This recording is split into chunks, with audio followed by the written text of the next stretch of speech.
Hi, welcome to the Get Ready with God podcast. My name is Julie Taylor and I am your host. And I am not God, obviously. I'm not an expert. I'm not even a scriptorian. I'm literally just a girl sitting in front of a microphone, hoping God is real. The Get Ready with God podcast is the daily devotion podcast to help you see divinity in every day. And here we go. Have you ever felt an impending sense of doom? If not, I can't relate. But here's the thing. Life is hard, right? And we don't need to harp on that. We all know that. And I like to try to stay positive, but it is. Life is hard. But let's talk a little bit about anxiety. Anxiety is a normal feeling. Not everyone who experiences anxiety has anxiety disorder. I'm obviously, like I mentioned before, not an expert. I'm not a therapist. You should not take this podcast as any type of replacement for medical or psychological intervention. However, I think a lot about anxiety. I experience anxiety a lot. I am medicated for anxiety. If we're going to get personal, I'll let you know that. It's something that I deal with a lot. And there can be this fear about the future, right? That's kind of what anxiety is. But I have found when navigating anxiety, there's a whole conversation to be had here about the intersection of like mental health and spirituality. And I think one of the harmful messages that has been spread is that spirituality can fix mental health and that mental health struggles are sometimes a symptom of not being spiritual enough or not having enough God in your life. And if you were more spiritual and more aligned with God, you wouldn't be depressed.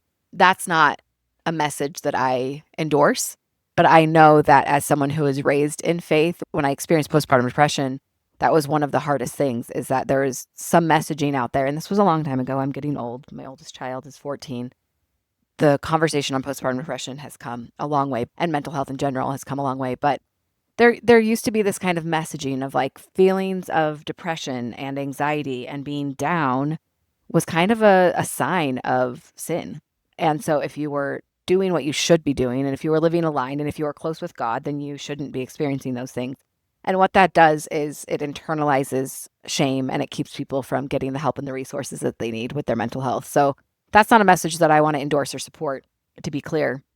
But where does God and faith and spirituality enter the chat when we're talking about mental health? Because I do think it is a Venn diagram and there is some overlap. And I personally use spirituality as one of my tools to work with my mental health struggles.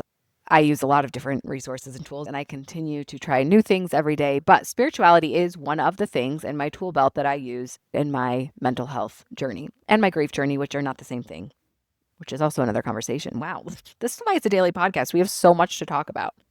I do think that spirituality and God can play a part in our mental health journey. And I want to share with you one of those intersections of where God and faith has become one of my logical coping tools to work through anxiety. And it is this concept that one of the ways that I would cope with my anxiety is to think about the worst case scenario and then try to convince myself that even in that scenario, I would be able to handle it. And that helped me for a while of, you know what, no matter what, even if this happens, I will make it through.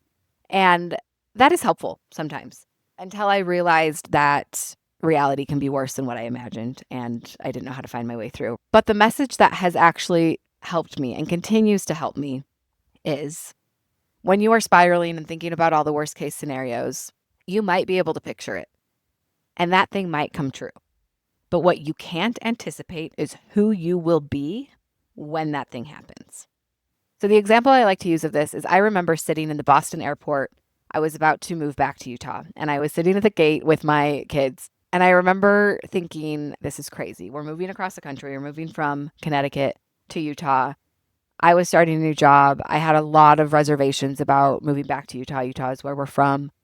We felt very guided in this choice, but I was really scared. And I kept thinking about all of my biggest fears coming true about moving to Utah. And they all came true. Every one of them. Every single one of those things that I remember sitting in the airport and being like, please don't let this happen. I just can't handle it. All of those things in the next 5 years came to pass, and many more, much worse things. It makes those things laughable now.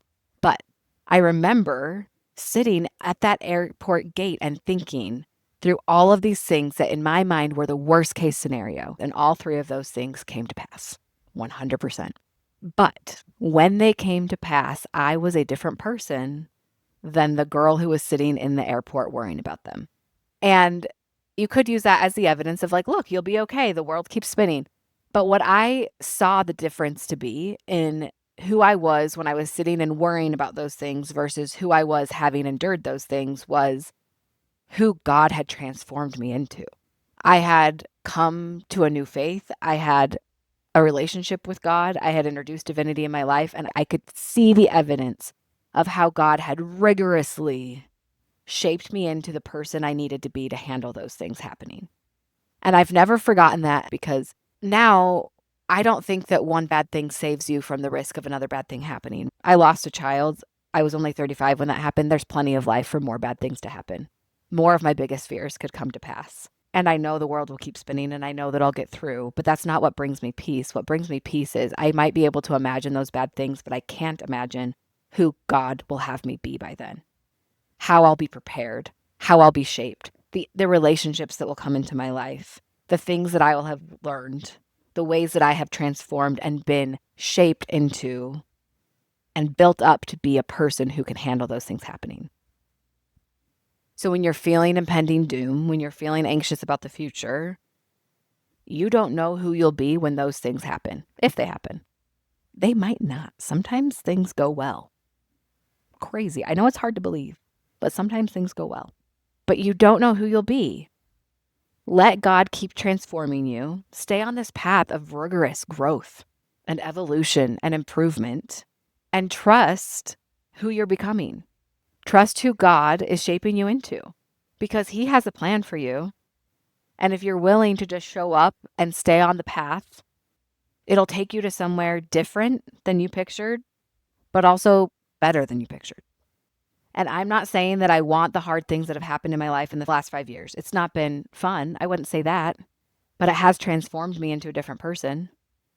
And I can see so clearly how I've just been a little chess piece being moved through my life to prepare me to handle the things that I'm going through now, to prepare me. As awful as it was to lose my child, I can see specific ways that I was prepared to handle that. I can't deny that preparation. I can't deny that divine path, that divine guidance, that divine shaping of me and who I'm becoming. And I am being prepared to handle my life. I am being prepared. So you might be able to picture the worst case scenario, but you might not be picturing who you're going to be by then. With God, all things are possible. Isn't that another Christian phrase? I love when I can think of a Christian mantra to drop in. I'm not very good at them. I don't know them. I need to Google more of them so that I'm better at them. You don't know how you're being prepared, but you are. Right now, you are being shaped, transformed, and prepared to not just handle your life, but to continue growing through it and alchemizing it into something beautiful. And that, my friends, is the power of divinity. Love you so much. Bye.